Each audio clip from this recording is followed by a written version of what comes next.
ایسی چیز جو ہماری کمزوری اس طرح بن جائے کہ اس کی وجہ سے ہم اللہ کی فرمانبرداری سے رک جائیں، خواہ وہ مال ہو، خواہ وہ کوئی جاب ہو، کیریئر ہو. کچھ لوگوں کو آپ نے دیکھا ہوگا اپنے کیریئر کے ایسے دیوانے ہوتے ہیں، کچھ ورک الکوہولکس ہوتے ہیں کہ جو کام کے اتنے دیوانے ہوتے ہیں، ان کے اندر وہ پلائے ہوئے ہوتے ہیں کام کی محبت.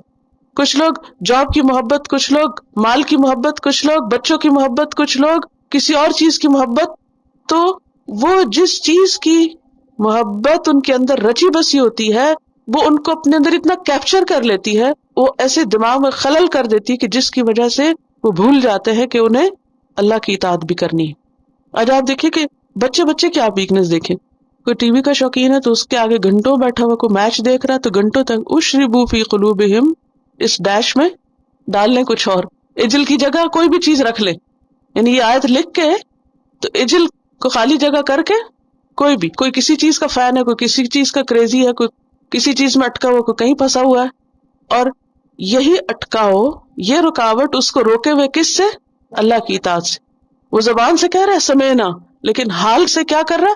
ایسا ہی نہ کرتے کچھ نہیں. اچھا ٹھیک ہے جی، بالکل کرنا چاہیے، یہی صحیح ہے، یہی درست ہے، لیکن اس کے بعد عمل کچھ بھی نہیں. وَأُشْرِبُوا فِي قُلُوبِهِمُ الْعِجْلَ.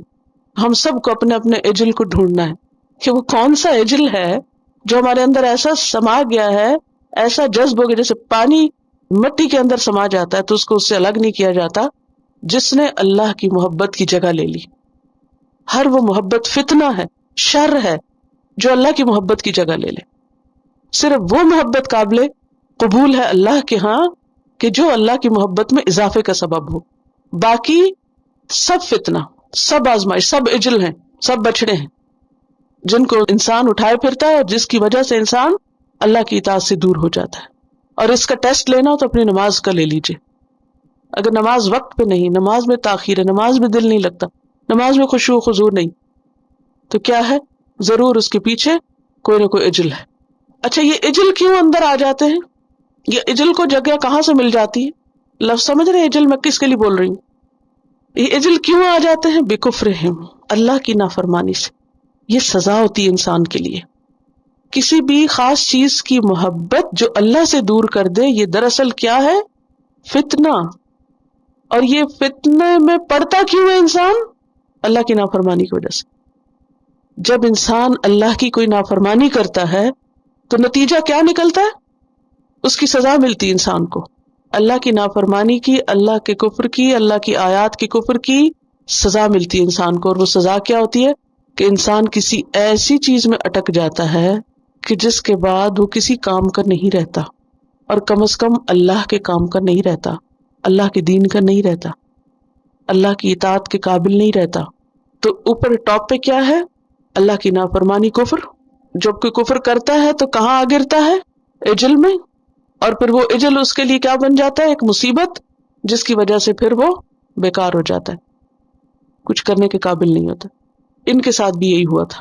جب انہوں نے سمعنا و عصینا کر دیا، یعنی سامنے دیکھ کے نشانیاں اور اپنے سامنے دشمن کو غرق ہوتے دیکھا، موسیٰ علیہ السلام کے پاس عصا دیکھا جس سے وہ چشمے پھوٹے، موسیٰ علیہ السلام ہاتھ نکالتے ہوئے ید بیضاء دیکھا، اور اس کے بعد اللہ کا انکار اور بچڑے کو معبود بنا بیٹھے. تو یہ سب کچھ کیا ہے؟ ان کی اپنی نافرمانیوں کی وجہ سے. اللہ کسی پہ ظلم نہیں کرتا. اور اس سے ایک اور بات یہ بھی پتہ چلتی ہے کہ مختلف چیزوں کے اسباب اثر انداز ہوتے ہیں. لوگ آپ پر اثر انداز ہوتے ہیں، ماحول آپ پر اثر انداز ہوتا ہے. بکفرہم، اللہ تعالیٰ کہتے ہیں ان کے کفر کی وجہ سے. تو ہر کام کے پیچھے کوئی نہ کوئی وجہ ہوتی ہے، کوئی نہ کوئی سبب ہوتا ہے، کوئی ریزن ہوتی ہے. تو اس لیے انسان کو ہر طرح کی فتنوں سے پناہ مانگتے رہنا چاہیے. انسان کو نہیں پتا کہ کون سی چیز اس کے لیے کس مصیبت کا دروازہ کھول دے. قل کہہ دیجئے، بئس ما یأمرکم بہ ایمانکم، تمہارا ایمان کیسا ہے جو تم کو ایسی چیزوں کا حکم دیتا ہے. کس کا حکم دیتا تھا ان کو؟ ان کا ایمان، غیر اللہ کی طرف جھکے. ان کنتم مومنین، اگر تم مومن ہو. تو اس سے پتہ ہی چلتا ہے کہ زبانی ایمان کا دعویٰ قابل قبول نہیں جب تک کہ انسان کا عمل اس کا ساتھ نہ دے. تو اس آیت میں جو سب سے بڑی سیکھنے کی چیز ہے وہ کیا ہے؟ کہ انسان کو حق نظر آئے تو قبول کر لینا چاہیے، کیونکہ حق کو ریجیکٹ کرنا، رد کرنا، حق کا انکار کرنا، کفر کرنا انسان کی آزمائش کا سبب بن جاتا ہے. اور وہ آزمائش کیا ہوتی ہے کہ انسان کے دل میں ایسی چیز کی محبت بھر جاتی ہے جو اللہ کو پسند نہیں ہوتی. اللہ کی ناپسندیدہ چیز کی محبت دل میں بیٹھ جاتی، اور پھر انسان آئندہ کے لیے اللہ کی طرف جانے کے قابل نہیں رہتا. اور دوسری بات یہ ہے کہ ایمان جو ہے وہ عمل کا محرک ہوتا ہے. محرک کہتے موٹیویٹ کرتا ہے. جیسا ایمان ہوگا ویسا ہی عمل ہوگا. بالکل اسی طرح جیسے بیج ہوگا ویسا ہی درخت ہوگا. تو چونکہ ان کا ایمان ہی درست نہیں تھا لہٰذا ان کے اعمال درست نہیں تھے.